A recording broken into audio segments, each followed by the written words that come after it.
Hello and welcome to Raider HQ After Dark. I'm your host Raider.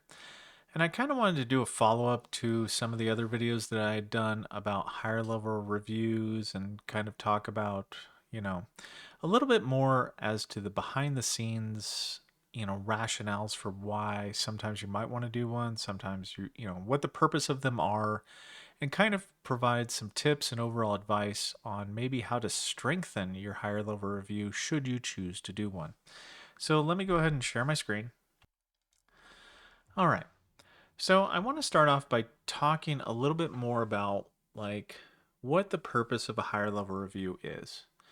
Now, I have heard time and time again a lot of veterans and a lot of content creators that want to do this Pavlov's slobbering dogs knee jerk thing where you get denied for something, you do a higher level review. Now, I have already spoken in previous videos as to why that could be detrimental to you, because you do not want to not explain yourself as to what you're disagreeing with. So, each time that you think that you want to do a higher level review, there is a certain set of standards that I have to kind of check the box to make sure that the higher level review is the right, remedy to the problem that you have. So the first thing is, what is it about your prior rating decision do you disagree with? If you simply disagree with the fact that you were denied service connection, that's not good enough to necessarily justify doing a higher level review. And the reason can be seen in the informal conference kind of rationale itself, because the sole purpose of the informal conference, and more specifically the entire higher level review process, is to allow the claimant and or representative of the claimant the opportunity to identify any errors in the law and or facts that were demonstrated in the prior decision. Now, what this means and what this doesn't mean. Okay, what this doesn't mean is it doesn't mean that you can go grab your case law and start waving it in front of the DRO's face. Okay, I'm just going to tell you right now that the DRO, the rater, the VSR, the authorizer, all the frontline staff, like I've stated before in other videos, they go off the M21 manual. Okay, if you want to just wave raw case law in their face, in someone's face, that is the purpose of the BVA, the Board of Veteran Appeals, because law judges have the scope of practice to be able to interpret, whether or not the case law was followed. Okay, because they can review from the top down. The frontline staff review from the bottom up. So M21 manual is the only thing that they are using, that and the 38 CFR to some degree. That is what they're using to kind of come to their determination as to whether or not a clear and unmistakable error or whether or not the law and or facts were followed. So it is important that you understand that distinction as to which intervention you should be using. You want to cite general case law? BVA is your choice. You want to disagree that a law was applied or a fact was applied correctly? Then the higher level review is your choice.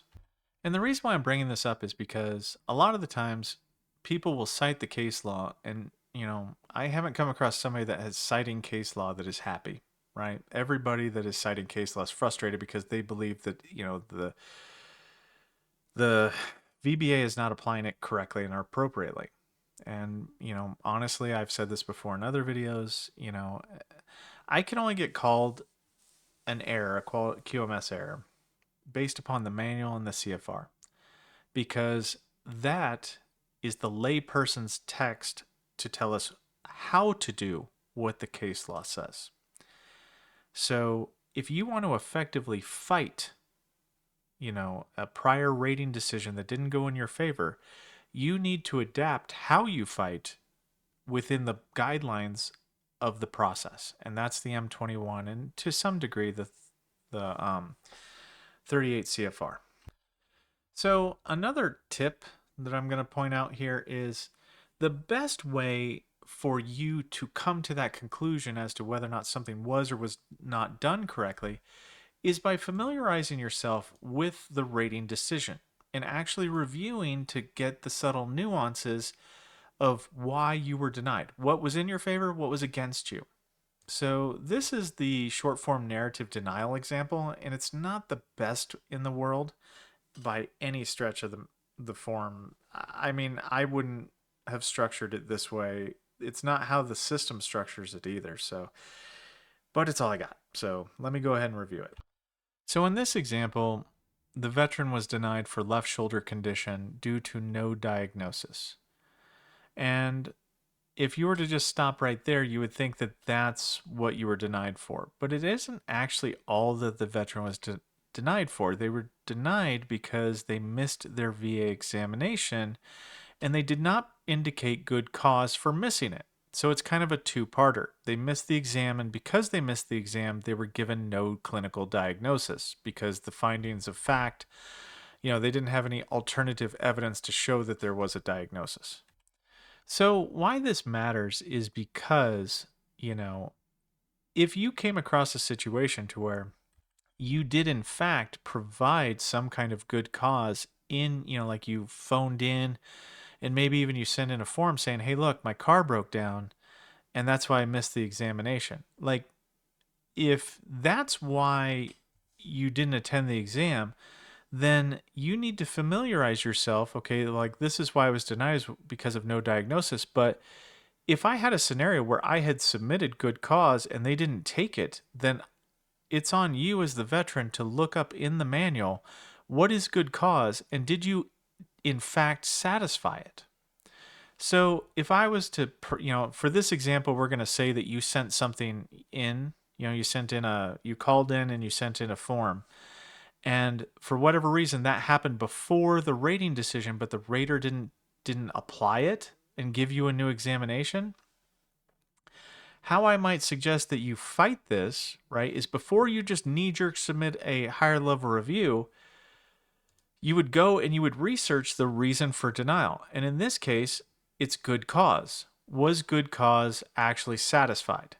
So in the M21 manual under 412F1B, it says that the VA will generally accept any reason offered by the individual as good cause for failure to report to an exam. Subsequently, what they're supposed to do in this situation is reorder you an exam once you tell us pretty much any reason why you missed the exam. So in this situation, based upon doing the evidentiary review, I can say, okay, well, I provided good cause, so I didn't get a new examination, so I'm disagreeing that the rater actually applied the good cause statute appropriately because they didn't take the subsequent action. So what you want to do in that situation is you want to, come to terms with it and be able to point to the thing that you're disagreeing with. I'm disagreeing that good cause was applied appropriately. So, and if you can do that, then yes, you should file a higher level review. Now, what I suggest whenever you file a higher level review is with that higher level review, you submit a VA form 21-4138, and in that form, you describe what it is with the prior rating decision to include manual references as to what you're disagreeing with that the rater did or did not apply appropriately or correctly. And the reason why you want to do that has to do with this manual reference right here, 53G. And more specific, down here, this is about the informal conference. What the DRO is supposed to do whenever they're scheduling the informal conference is, prior to the informal conference, the decision maker should conduct a review of the contested decision to ensure familiarity with all the issues and the applicable evidentiary record. Now, if you tell the DRO in that form, the VA form 21-4138, what you're disagreeing with, then that cuts down on their research time. Okay, and happy DRO equals a more favorable decision, probably, right? If you have a huge record and you go, well, no, I actually just disagree with this right here, they're going to check the rest of the record. But if you dial them into what your disagreement is at the onset, it makes them so much happier, because that way it gives them something to contrast with. So whenever you submit a form and you say, hey, look, I disagree with this right here, and then you have your informal conference, they want to make sure that those things match up. It helps them to understand, because they're going to translate what you say into, oh, okay, you mean you weren't given the duty to assist for an examination because the good cause was not, you satisfied the good cause, and you're saying it wasn't applied correctly, so they didn't do the duty to assist. Okay, got it. Like that helps them determine whether or not they, red light, green light, like whether or not the rater did the right thing or they didn't do the right thing. So this is a huge tip. Submitting something in advance, right? It's not whether or not you're trying to prove or disprove something. It's that you're explaining yourself in advance. And it's always a great idea. Even if they can't cite it on their decision, it helps them to dial in. But I've kind of beat that point into the ground. Now, I did want to provide just what that submission would look like. So this is the VA Form 21-4138 Statement in support of the claim. And this is just me, submitting something along the same lines. My left shoulder I was denied for no diagnosis because I missed the exam. This is an example of how I personally would fight that claim or that denial, that previous denial, with a higher level review. I would submit this statement with my higher level review so I can get them, I can show them what's going on. Because a higher level review within a year of the rating decision is like calling an informal, clear, and unmistakable error. So you get to call them and say, hey, look, you did a CUNE based upon this, without actually saying it and having to go through all of the requirements to satisfy the clear and unmistakable error process, the 3-prong method and all that kind of stuff. And I will do a video on that. But let me read this. So, summary of disagreement for the rating decision dated so-and-so. So I'm telling them, hey, look, this form is associated with my disagreement with my higher level review. I'm actually citing the decision. So that way the DRO knows, okay, so you're taking issue with this rating decision right here. Got it. Check. The above mentioned rating decision reports that I was denied for my left shoulder condition due to not having attended the examination dated so-and-so. So you're dialing them in once again to, okay, this was the exam that I missed. I missed this date. Got it. Tracking. Okay. Although this statement is true that I did miss the exam, right? I did miss the exam. On this date, prior to the rating decision, I had called into the 1-800 number and provided good cause for no showing the examination. Okay, so this is you alluding to, this is the dilemma. The dilemma is I satisfied the good cause requirement on this date. That's essentially what you're saying. On this date, I did that. All right, and then we're back. And then you move on and say, on the same day, I also submitted a VA Form 21-4138 prior to the rating decision. Once again, you're kind of stomping your foot for the DRO, telling them, hey, I did this before the decision. Also reporting my good cause for not attending the scheduled examination. Now, this is something that I always recommend. It keeps popping out for some reason. Okay. This is something that I always recommend. Anytime that you've missed an exam due to no-show, you need to report good cause, because if you don't, it's an instant denial. Even for an increase exam, there's no good that can come from it. So always provide good cause. I don't even care what the good cause is. Nobody's going to, go to your house and double check that your car wasn't working at the time, or whatever reason you want to give. Now, if you say you were drunk and, you forgot, that's not good cause. But if you had a life happens type situation, fair enough. Nobody's going to question that. And then here's where you actually start to show that the law or regulation was not applied. And then you provide the manual reference. It states that, and then you just kind of state, this helps dial the DRO into whether or not you're interpreting this manual reference correctly, right? Sometimes it even happens with DROs and raters. They might not have an accurate internalization as to what the manual is saying in that given time. So by you telling the DRO, what it is that you disagree with, like what part of the manual you disagree with, they can sometimes help and report and go, "Hey, actually, that's not the way that we interpret this. This is the way." It's part of their long form narrative description. They will describe to you what that manual reference, hopefully, they will describe what it means to the VA. And it's one of those air quotes for VA purposes interpretations. So, and then this is where you're going to do your belief. Now, whenever I do my beliefs on it, I don't necessarily say they did it wrong. I say, I believe I adequately satisfied the requirement of this particular manual reference on this day by both phone and written submission of good cause. And then you kind of give what should have happened. I believe that the rater did not properly apply the manual reference prior to adjudicating my decision, in that I should have been given, or I should have been scheduled for a new examination for the left shoulder, and that the rating decision itself, dated so and so, was premature, because had they followed this manual reference correctly, they should have deferred the claim back and gotten me a new exam. Now, this is professional. You're being professional. You're saying, hey, look, I just take issue with this. I could be wrong, but I'm just saying I don't think that this manual reference was applied correctly. This right here is how the higher level review should be done. If you are just knee jerk, send in a higher level review because you got denied, that's the wrong answer. This is the right answer. Please take these facts into consideration for our informal conference. And then when you have your informal conference, you're like, hey, look, I think that a different outcome would have happened had I been given an examination, because I clearly have trouble, like not all the steps were taken correctly. But these are just tips and tricks on how I personally would go about, reviewing for whether or not a higher level review is warranted to, remedy your denial, right? If it was just for the fact, like let's go back in time here.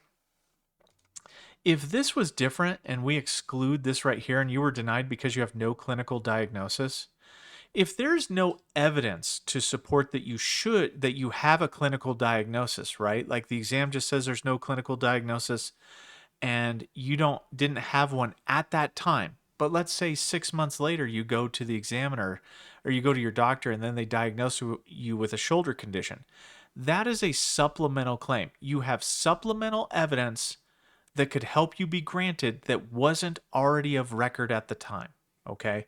So that's the distinction, right? Is that for the higher level review, the reason why I went down here and I looked at this is because this is a situation with the M21 was this applied correctly?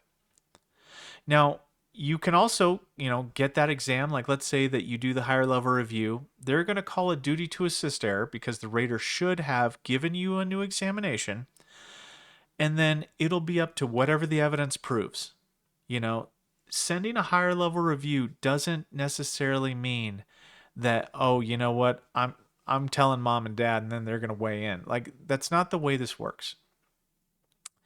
It works based upon the DRO will determine whether or not they have a difference of opinion, whether or not they all the laws or regulations, like there was a duty to assist error, and then they will either invoke that the rating stands because there is no duty to assist error, or there is no difference of opinion, or there is a chance potentially that a law or regulation within the scope of the M21 manual was not applied correctly, or was not actually, the facts of the matter were not applied correctly either. So that's about all I got for you for this video. I just kind of wanted to touch base on it and give you guys maybe, a little bit of an example. I'm probably going to do in the future a live stream about this where we can kind of maybe go over scenarios and talk about, like, would this be a good case point, to do a higher level review, or would you, like, what would it take to disagree with this, or would you find issues with my rating decision, if they interpret it this way?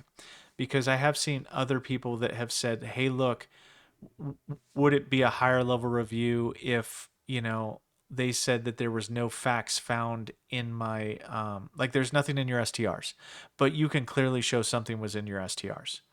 That's going to be a little bit of a situational thing because it'll depend on whether or not the examiner that saw you during that original rating decision, whether or not they burned your element 2, your in-service event.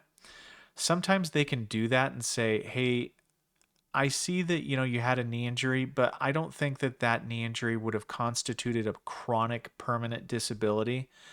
When they do that, that's the examiner denying you element 2 and the rater reporting that you were denied element 2. And that can be a little bit more challenging. So, yeah, I might save it for like a like like a live stream, just because there's so many like subtle nuances to this that I could do 800 videos and still not even kind of crest the tip of the iceberg when it comes to whether or not a higher level review would be warranted in your specific case. But I am kind of nursing a migraine right now, so I do apologize if this video wasn't as concise or succinct as you guys are used to or want. um, I will say that, thank you once again. We're just going up on the subscribers, and I really do appreciate it. I'd like to thank each and every one of you for listening.